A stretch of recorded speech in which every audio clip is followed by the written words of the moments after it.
Selam aleikum, a është gjuna thot me thonë në dorë të Zotit, aleikum selam rahmetullah.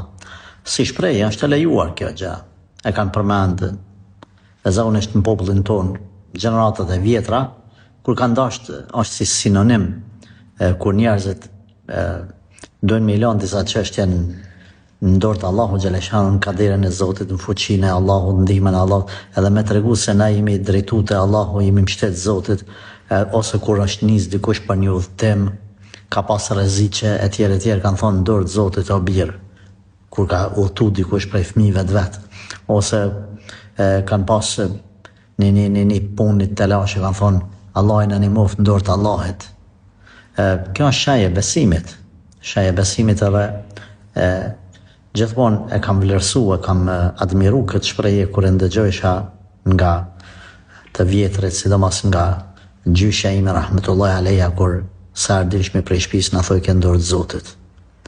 Në dorë të Zotit, andaj vërtet kjo është shaja e imanit me lehtë Allahut azza xal. Nuk ka problem me përdor kjo shprehje.